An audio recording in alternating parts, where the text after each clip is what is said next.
नमस्कार विद्यार्थी मित्रांनो, AK एज्युकेशन महाराष्ट्र चॅनलमध्ये आपले स्वागत आहे. आज आपण आकारिक चाचणी क्रमांक 1 इयत्ता 8वी विषय सामान्य विज्ञान प्रश्नपत्रिका उत्तरासहित पाहणार आहोत. ही प्रश्नपत्रिका 20 गुणांसाठी आहे. वेळ 1 तास आहे. प्रश्न क्रमांक पहिला, खालील चित्राचे निरीक्षण करून उत्तर लिहा. 1 गुणासाठी हा प्रश्न आहे. खोक्यावर प्रयुक्त झालेले बल. उत्तर 5 न्यूटन उजवीकडे. ब प्रश्न, ओळखा पाहू मी कोण? मी माझ्यासारखी प्रतिकृती निर्माण करतो. सजीव प्रजनन. मी कुजलेल्या कार्बनिक पदार्थावर जगते. कवक किंवा मृतोपजीवी. क प्रश्न, प्रत्येकी 2 कारणे लिहा. 4 गुणांसाठी हा प्रश्न आहे. 1.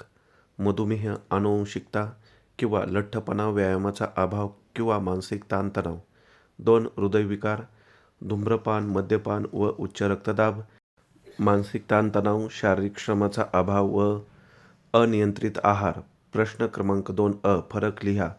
Proton, electron. 2 गुण. प्रोटॉन हा धन प्रभारित अणुकण असतो. इलेक्ट्रॉन हा ऋण प्रभारित अणुकण असतो. प्रोटॉन अणूच्या केंद्रकात असतो. इलेक्ट्रॉन केंद्रकाभोवतीच्या वेगवेगळ्या कक्षांमध्ये फिरतो. पुढील प्रश्न पहा.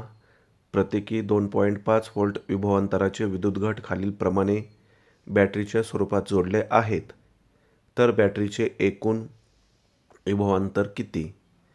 1 गुणांसाठी हा प्रश्न आहे. 10 व्होल्ट. बेरीज करायची आहे. 4 वेळा 2.5. क प्रश्न, शास्त्रीय कारणे लिहा. 4 गुण. कारणे द्याचा पहिला प्रश्न पहा कोणता आहे.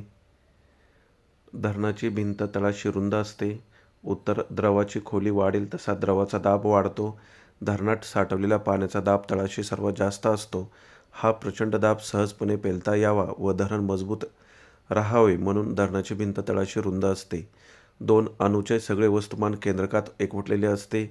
उत्तर, अणूच्या केंद्रकात प्रोटॉन, न्यूट्रॉन हे जड कण असतात. केंद्रकाबाहेर फिरणाऱ्या इलेक्ट्रॉनचे वस्तुमान अतिशय नगण्य असते, त्यामुळे अणूचे जवळजवळ सर्व वस्तुमान त्याच्या केंद्रकात एकवटलेले असते. प्रश्न क्रमांक 3, लेड आम्ल विद्युत गटाची आकृती काढून नावे द्या. 2 गुणांसाठी हा प्रश्न आहे. इथे नमुना दाखल आकृती दिलेली आहे. विद्यार्थ्यांनी व्यवस्थित पुस्तकातील आकृतीचा अभ्यास करायचा आहे. ब प्रश्न, चित्रातील फळी का वाकली आहे? ब चित्रातील फळी का वाकली आहे हा असा प्रश्न आहे. उत्तर पहा. अ चित्रामध्ये पुस्तके फळीवर पसरवून ठेवल्यामुळे बल व दाब सर्वत्र विभागला गेला आहे. परंतु ब चित्रामध्ये सर्व पुस्तके एकावर एक मध्यभागी रचल्यामुळे सर्व भार एकाच ठिकाणी केंद्रित झाला व तेथे जास्त दाब प्रयुक्त झाला, म्हणून ब चित्रातील फळी वाकली आहे. यानंतर पुढचा प्रश्न पहा. दिलेल्या माहितीवरून शोधून काढा. तक्ता पूर्ण करायचा आहे. न्यूट्रॉन संख्या 12, कारण 23 + 11 12. अणुवस्तुमानांक 14. अशा प्रकारे आपण संपूर्ण प्रश्नपत्रिका उत्तरासहित पाहिली आहे. धन्यवाद. जर तुम्हाला हा व्हिडिओ आवडला असेल तर प्लीज लाईक करा, शेअर करा आणि आपल्या चॅनलला सबस्क्राईब करा, जेणेकरून पुढील सर्व अपडेट तुम्हाला वेळेवर मिळतील. तसेच इतर विषयांच्या प्रश्नपत्रिका हव्या असतील तर आपल्या चॅनलच्या प्लेलिस्टमध्ये पहा. सर्व विषयांच्या प्रश्नपत्रिका उत्तरासहित दिलेल्या आहेत. त्यांचाही सराव नक्की करा, जेणेकरून तुम्हाला परीक्षेसाठी त्याचा नक्की फायदा होईल.